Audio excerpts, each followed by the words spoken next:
তাহলে প্রিয় শিক্ষার্থীরা দেখো, ঘনবস্তুর ক্ষেত্রফল, ঘনবস্তু এটা একটা ঘনবস্তু, এটা একটা ঘনবস্তু। এই ঘনবস্তুর দৈর্ঘ্য আছে, প্রস্থ আছে, কি আছে, উচ্চতা আছে। যেমন একটা ইট, ইটের কি আছে, দৈর্ঘ্য আছে, প্রস্থ আছে, উচ্চতা আছে না? তোমাদের রাবার, যে রাবার দিয়ে আমরা পরিষ্কার করি লেখা, এই রাবারের দৈর্ঘ্য, প্রস্থ, উচ্চতা তিনটা আছে। যেমন ডাস্টার, এর দৈর্ঘ্য, প্রস্থ, উচ্চতা আছে। এই তিনটারই দৈর্ঘ্য থাকে, প্রস্থ থাকে, উচ্চতা থাকে। এই তিনটার সমগ্র তলের ক্ষেত্রফল নির্ণয় করবো আমরা। সমগ্র তলে ক্ষেত্রফল নির্ণয় এবং ঘনবস্তুর আয়তন নির্ণয়, ঘনবস্তুর আয়তন নির্ণয়।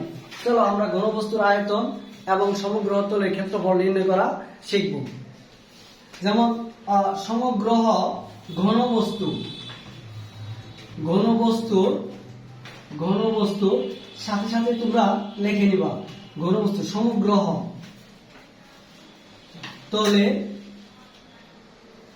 ক্ষেত্রফল, তাহলে সমগ্র তলে ক্ষেত্রফল আমরা লিখে নিব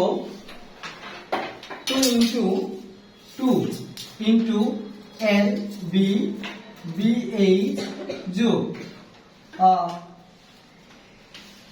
BH যোগ LH,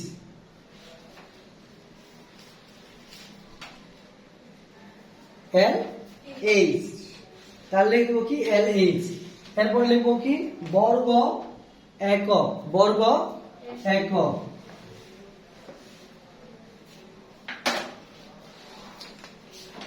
বর্গ একক, বর্গ একক। তাহলে এটা একটা সম্পূর্ণ ঘনবস্তু, এটা একটা কি সম্পূর্ণ ঘনবস্তু, সম্পূর্ণ ঘনবস্তু। এটা এর দৈর্ঘ্য দেওয়া আছে, এটা L, এটা প্রস্থ B, এটা হলো H, এটা হলো কি H, এটা H। তাহলে ঘনবস্তুর আয়তন নির্ণয়ের সূত্র,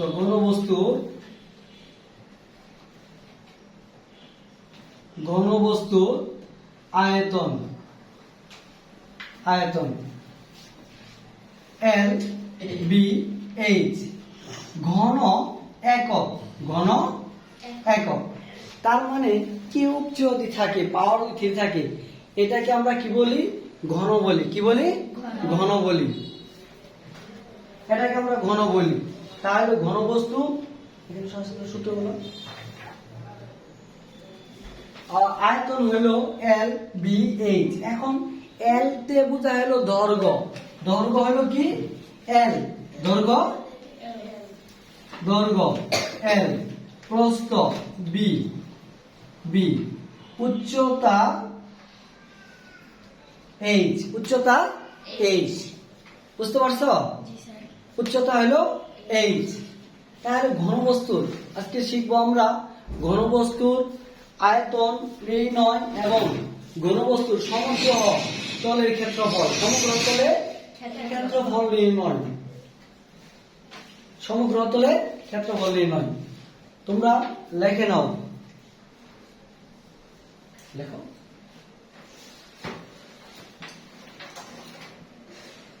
তোমাদের বইয়ে 202 পৃষ্ঠায় একক কাজে দুইটা অঙ্ক দেওয়া আছে, ক এবং খ, এর মানগুলা দেওয়া আছে।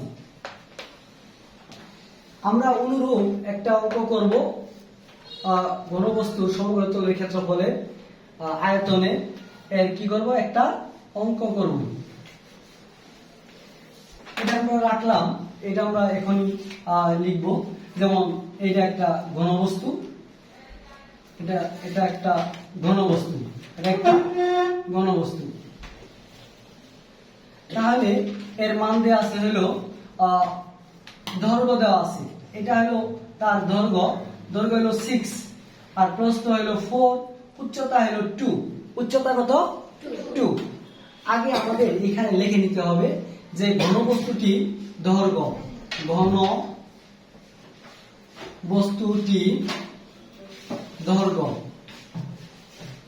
দৈর্ঘ্য L সমান 6, ঘনবস্তুর প্রস্থ B সমান 4, ঘনবস্তুর উচ্চতা H সমান 2। এগুলা সবগুলাই সেন্টিমিটার প্রকাশ করা হয়েছে। কিসে? সেন্টিমিটার। সেন্টিমিটার প্রকাশ কোথায়? সেন্টিমিটারে। কিসে প্রকাশ করা হয়েছে? সেন্টিমিটারে। তাহলে বর্গ একক সূত্রটা আমার লেখা আছে, বলা আছে যে ঘনবস্তুটি সমগ্র তলের ক্ষেত্রফল নির্ণয় করো। সমগ্র তলের ক্ষেত্রফল নির্ণয় করো। দেখো তোমাদের বইটা খুলে 202 পৃষ্ঠায় 202 পৃষ্ঠায় 202 পৃষ্ঠা আছে। দেখো বইটা খুলে 202 পৃষ্ঠা 202 পৃষ্ঠাতে অঙ্ক আছে। একক কাজ, চিত্রের সমগ্র তলের ক্ষেত্রফল নির্ণয় করো। ক্ষেত্রফল কি করো? নির্ণয় করো। 2 গুণন L 6 গুণন B প্রস্থ 4 যোগ B 4 উচ্চতা 2 যোগ L 6 উচ্চতা 2 বর্গ সেন্টিমিটার। 2 গুণন 4 6 24 4 6 কত? 24 4 6 24 যোগ 4 2 8 6 2 12 2 এই তিনটাই যোগ করে নিব। তিনটা যোগ করব। দেখো যোগ করি 12 8 2 8 10 10 4 14 14 4 14 4 1 3 4 44। তাহলে গুণ করে নিই 8 8 এত বর্গ সেমি। এটাই উত্তর। তাহলে কত হয়? 88 বর্গ সেন্টিমিটার। 88 বর্গ সেন্টিমিটার। তোমার এই যে বইয়ের ভিতরে দেখো, বইয়ের ভিতরে লেখা আছে এই যে 6 6 4 2 লেখা আছে না? 6 4 2 6 4 2 লিখে নাও সবাই। হ্যাঁ সবাই লিখে নাও। এই সূত্রটা কি আবার প্রয়োগ করছেন? আবার লেখা লাগবে সূত্রটা। এটা লিখে নিবা সূত্রটা আগে। সমগ্র তলের ক্ষেত্রফল যেটা বের করতে বলছে এটা তো লিখতে হবে তোমাকে। এই সূত্রটা তো লেখাই আছে।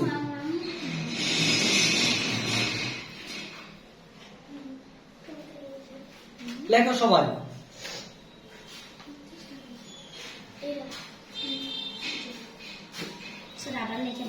লেখো।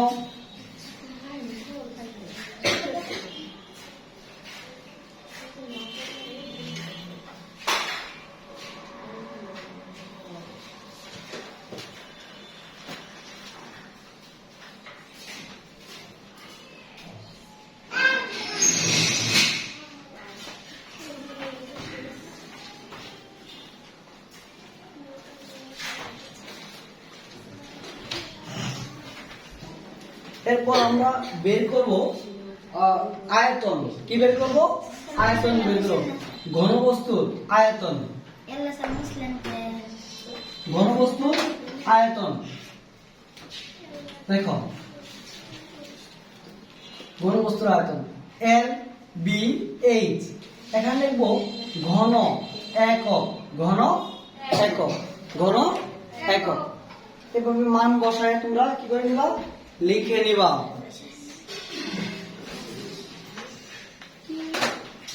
আয়তন দেখো, এই যে তোমার লেখায় আছে তাই না? দৈর্ঘ্য প্রস্থ উচ্চতা তিনটাই লেখা আছে। দৈর্ঘ্য প্রস্থ উচ্চতা। এখন ঘনবস্তুর আয়তন নির্ণয় করব। ঘনবস্তুর আয়তন নির্ণয় করব।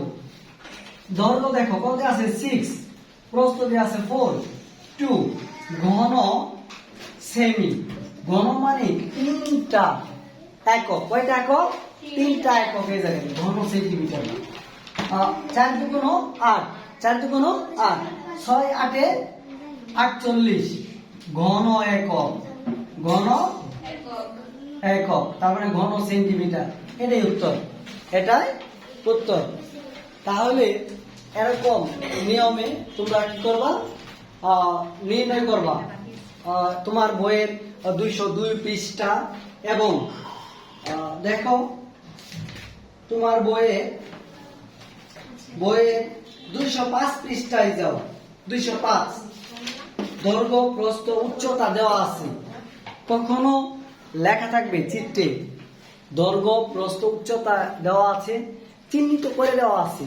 আর যখন একটা ঘনবস্তু দেওয়া থাকবে এর মানটা লেখা থাকবে, শুধু ঘনবস্তুর দৈর্ঘ্য প্রস্থ উচ্চতা লেখা থাকবে।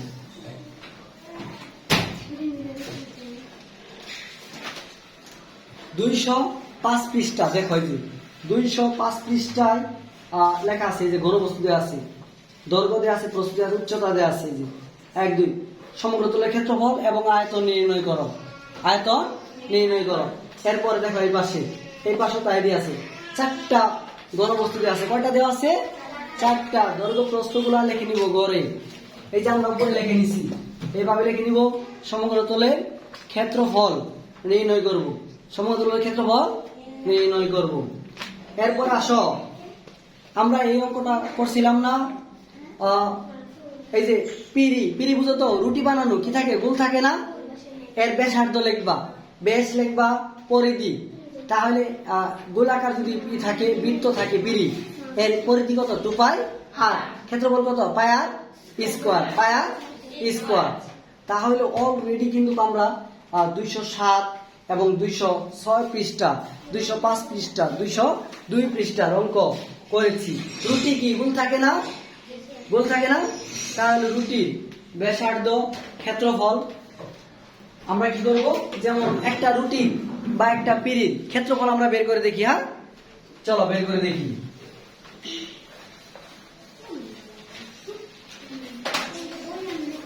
পিরি বুঝো তো, দেখছো কখনো? দেখছো পিরি? দেখছো? হ্যাঁ, পিরি এই যে ইয়েতে রুটি বানানো, হ্যাঁ এই পিরি, এটা হলো একটা পিরি, এটা হলো পিরি। পিরির ব্যাসার্ধ, এই জায়গা থেকে ব্যাসার্ধ, তোমাকে ইচ্ছা মতো তুমি ব্যাসার্ধ নিতে পারবা। আমার ইচ্ছা হলো আমি এখানে 8 সেন্টিমিটার নিই। 10 হলে অনেক বড় হবে, 8 সেন্টিমিটার, 8 সেন্টিমিটার। এক নম্বর অঙ্কটা করবো। পিরি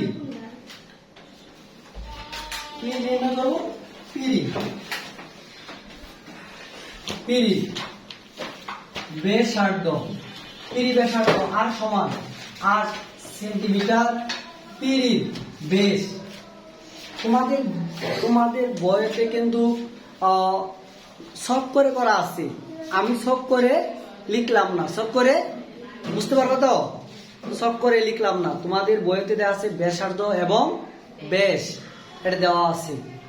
আমরা এই যে বেশ কি করব, দ্বিগুণ করে দিব, বেশ ডি। তাহলে তাহলে কি করবো, 2 দ্বারা গুণন, 8 2 গুণ 16 সেন্টিমিটার। কত সেন্টিমিটার? পিরিটা 16 সেন্টিমিটার। কত সেন্টিমিটার? 16। পিরির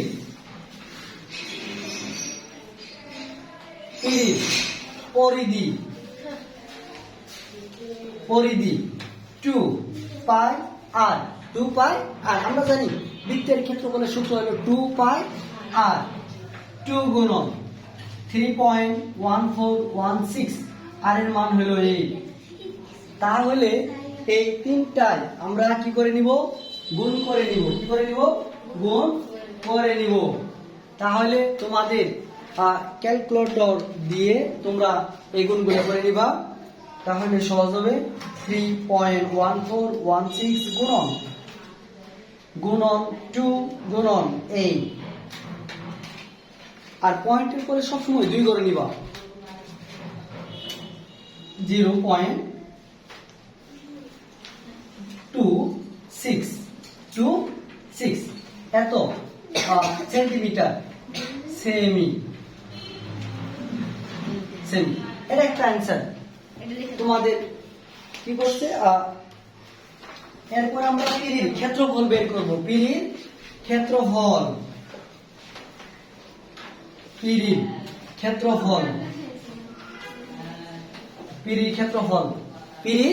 ক্ষেত্রফল পাই আর স্কয়ার।